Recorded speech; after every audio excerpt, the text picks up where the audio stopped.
Gipasigarbo sa Filinvest ang ilang nindot nga beachfront residential resort nga nahimutang sa Kembali Coast, Barangay San Isidro, Kaputian District, Island Garden City of Samals sa Davao del Norte niadtong Biyernes. Usa sa mga gipasigarbo sa Filinvest ang mga elegante ug mimikulosong istruktura nga gitawag og Veranda Resort Condominiums. Ang Asian Balinese-inspired leisure residential development adunay nagkadiyang residential areas, mingaw ang lugar, hayahay ug kumpleto sa pasilidad aron ipaniguro nga hamugaway ang imong pagpuyo.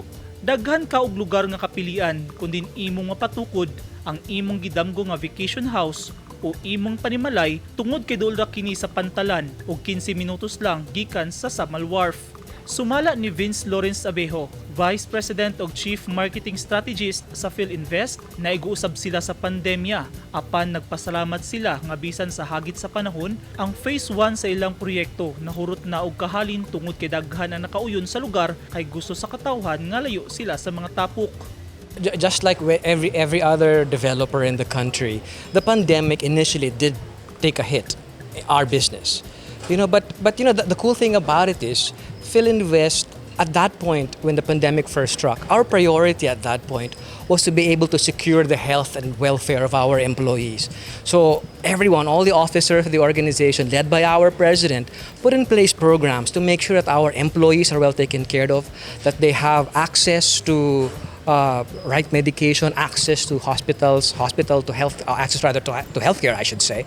But also second to that, so right after we were able to secure our employees, the next thing that we prioritized was also securing our suppliers, our business partners. Why do you say we want to prioritize business partners? Because we figured that once everything goes back to normal, it's very important for our business partners to be up on their feet once again. And so, even when sales is pretty slow at that point, we were paying our suppliers on time, we were paying our employees on time, because we wanted to make sure that everyone was taken care of, from our employees to our business partners. Dihang gipailawom sa mas ubos nga alert level status ang pipila ka mga probinsya ug lugar sa Davao Region, hinay-hinay na nga milagsik ug balik ang ekonomiya. Nadungagan na sab ang panudlanan sa Filinvest.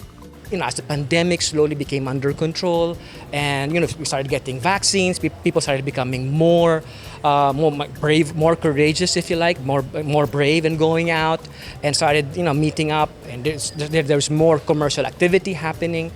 Business started picking up. And because we took care of our partners, we took care of our employees, we were able to bounce back pretty quickly. And I'm very happy to share with you that compared to 2021 versus 2020, our revenues actually increased by 9%.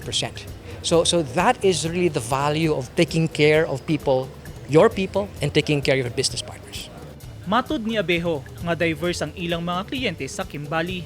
Usa matud pa sa nagunang prioridad sa Filinvest sa pagpatukod ng mga patigayon sa Kembali Coast ang makahatag og privacy, higayon sa katawhan nga makalingaw-lingaw kauban ng ilang pamilya layo sa saba og kahugyaw sa syudad ug masinati ang kamugaway sa mga talanawon sa isla.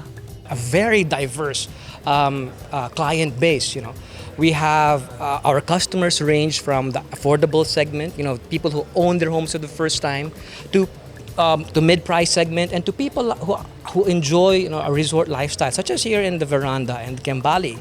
So we have a very diverse set of audience, and that's why it's very important for us to always have our fingers on the tab and make sure that we are aware of what our customers want and what our customers prefer.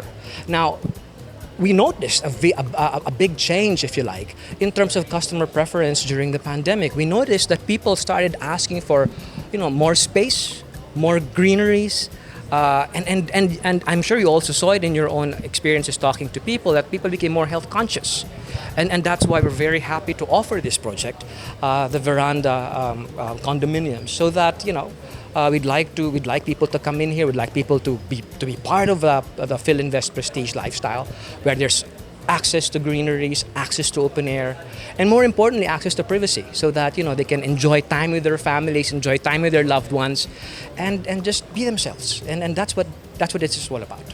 Gawas sa open access sa dagat, makabintaha usab alang sa mga manag-iya og condo unit sa Kimbali ang mga water sports. Three things that the Veranda does offer. One is it's open access to the sea, as you can clearly see.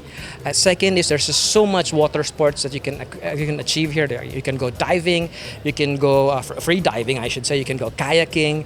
You can just laze under the sun and enjoy your health. And the third, I think, is really be with your family and friends. Enjoy those private moments together.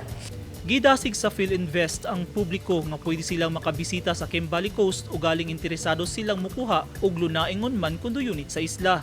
Gipasalig sa Filinvest nga affordable og nindot yun ang dapit nga layo sa mga kasikas ug adunay kalinaw sa pangunahuna. Giinagurahan na usab ang ilang nindot nga clubhouse nga nagatubang sa Davao Golf.